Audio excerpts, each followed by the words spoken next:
Soy Carmen Mirabal, educadora y escritora.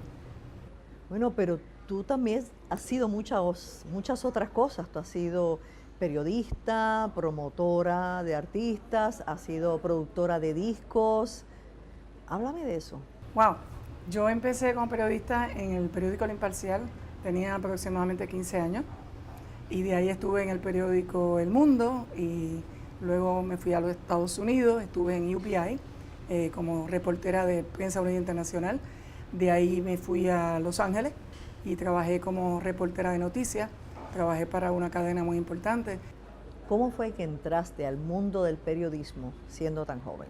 Bien curioso, yo era fanática de un cantante de esa época y hacía los comunicaditos de prensa del fan club y se los enviaba a una periodista que se llamaba Alba Raquel Cabrera, del periódico El Mundo. Entonces hubo una vacante en El Imparcial donde trabajaba su esposo de periodista. Y entonces pues me dieron la oportunidad y allí me quedé. ¿Cómo seguiste cambiando de profesión? Porque has sido esto, aquello, lo otro, periodista. Háblame de ese proceso de ir de profesión en profesión.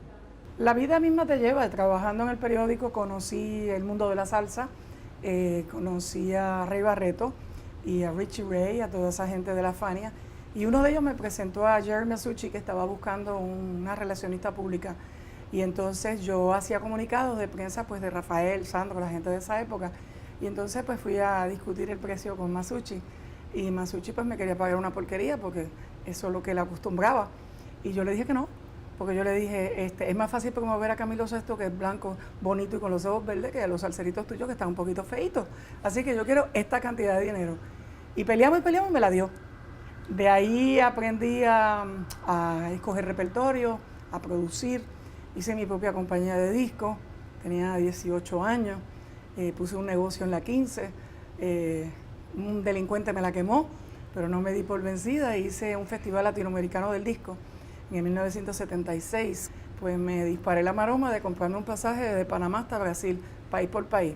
Tuve 6 meses viajando y lo logré. Carmen, en todo este proceso representaste y tuviste contacto con mucha gente importante. Háblame de esos artistas. Sí, tuve unos vínculos con la Lupe, casualmente para esa misma época, porque se había separado de Tito, la Fania había comprado la compañía con la que ella estaba, que era la Tico Alegre, y no la estaban tocando en la radio. Entonces ella quería que a los países que yo fuera visitando, pues la fuera ofreciendo como su manager.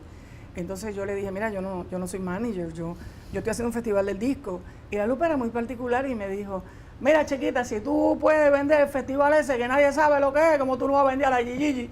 Y yo le dije, pues vámonos. Entonces yo me llevé un ataché con toda la información de ella y la fui vendiendo correctamente. La vendí en Venezuela, la vendí en Colombia, Ecuador, Perú. Tú tienes un PhD en telecomunicaciones. Háblame de ese proceso. Bueno, yo tenía ya un bachillerato en educación. Yo soy maestra de profesión. Originalmente, pues en la época que yo estudié, que fue para la década de los 70, no había periodismo en este país ni nada de ese tipo de cosas. O sea, yo ejercía como periodista sin tener el título. Yo tenía un bachillerato en educación. Hice mi práctica como maestra y todo, pero en ese momento la fibra de maestro no me tocaba porque estaba pendiente pues, del faranduleo, de viajar y todo ese tipo de cosas. Pero se cierra el Canal 11, nos quedamos todos en la calle. Y era un momento difícil, como lo que estamos pasando ahora. Fui a pedirle trabajo al difunto Vigoró y él acababa de salir de otro canal, estaba llegando otra vez a Guapa. Y me hizo un regalo que nunca se me olvidó. Me dijo, mira nena, cuando uno tiene tu edad y todas las ganas en la vida de hacer cosas, uno se va de este país. Te voy a regalar un pasaje de ida sin vuelta. Me regaló un pasaje para Los Ángeles. Y me dio como 5 cartas de recomendaciones a panas de él.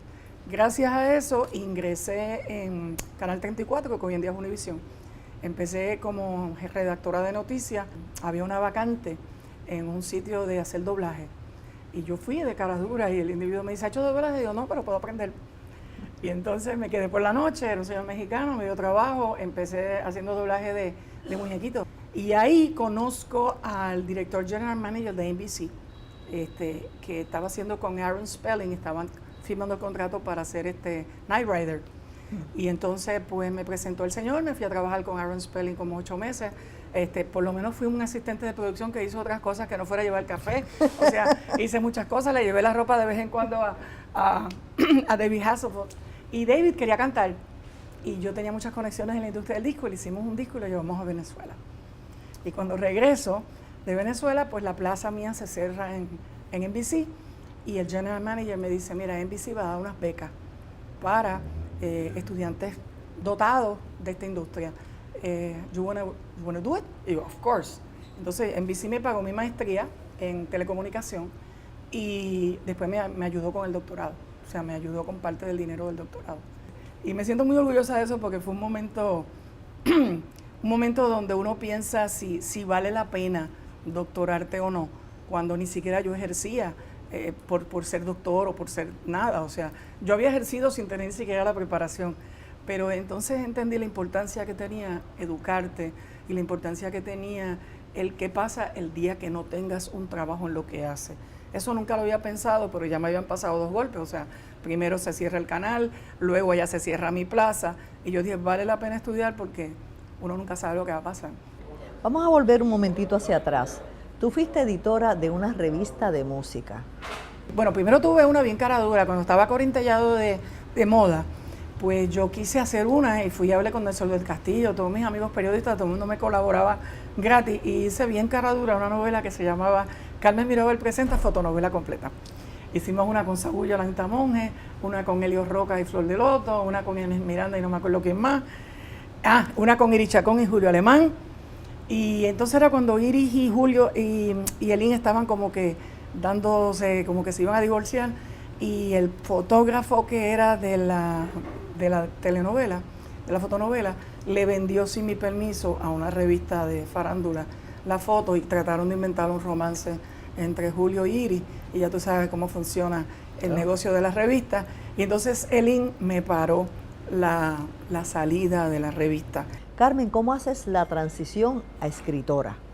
Por mis estudiantes. Cuando yo estaba en una universidad, vino esta época fuerte del reggaetón, y entonces me daba lástima ver como que muchos de ellos querían ser famosos sin pasar mucho trabajo, y había mucha gente underground, medio narco, que se les acercaba para ponerle dinero en la industria. Uh-huh. Y como yo tenía otra idea de la industria, porque había estado en la industria de bien adentro y sé lo que es la industria del disco, no me la tiene que contar nadie, pues tratando de ayudarlos a que no cayeran en lo que no estaban buscando, pues empecé a producir reggaetón y por consecuencia quise escribir una historia que les tocara a ellos. Y entonces inventé una historia que se llamaba Una diva en decadencia. Le sirvió de ejemplo quizás a muchos de ellos de que la industria no es tan glamorosa como parece, ni es tan bonita como parece, que hay que tener cierta disciplina y que mientras más lejos estés de las drogas, mucho mejor. En medio de todas esas experiencias, ¿cómo llegas a ser guionista? Yo quería escribir mi guión y nadie me entendía lo que yo quería escribir. Entonces, pues me pasaba peleando con el que le pagué por hacerlo. Y entonces, él quería a la historia añadirle estupefacientes. Entonces, cuando yo escribo la historia de La Lupe, pues yo contraté 2 o 3 guionistas y todo el mundo quería ir por ahí, ir por la droga, ir porque le quitó el marido a la otra, que si era santera, que si era bruja. Entonces, la desesperación de que la historia no se me fuera de las manos, pues la empecé a escribir y tuve la ayuda de muchos amigos. Ahí tuve a Gilberto Rivera, y tuve a amigos míos de Nueva York que me la corregían, que me la miraban, hasta que la terminé. Carmen, de todas tus funciones, ¿cuál es para ti la más importante? Ser madre. Yo creo que esa es, yo te diría, la parte más importante de mi vida, porque mi hija es a mi hija imagen y semejanza, pero mejorada. Pero mejorada. Mi hija, yo por más que la quise aislar de que estuviera en esto, y entró en el Sagrado Corazón, según ella iba a estudiar veterinaria, pero me di cuenta que estaba metiéndose en las clases de telecomunicaciones, y un día me encontré con que un profesor me llama y me dice, mira, tu hija se cambió de facultad. Y yo digo, ¿cómo que se cambió de facultad? Me dijo, sí, ella se metió en mi clase y yo le filmé, yo no quiero problemas contigo. Y yo digo, bueno, ni modo. Y está en esto. Ella es editora, hace sus producciones, hace sus cosas, y yo creo que esa es la parte más importante de mi vida, porque todo lo demás no es importante si no dejas un legado. El legado podrán ser los libros que dejo, las historias que escribí, pero el mejor legado es ella, que es lo mejor de mí mejorado. Precioso. Muchas gracias. Gracias a ustedes por invitarme.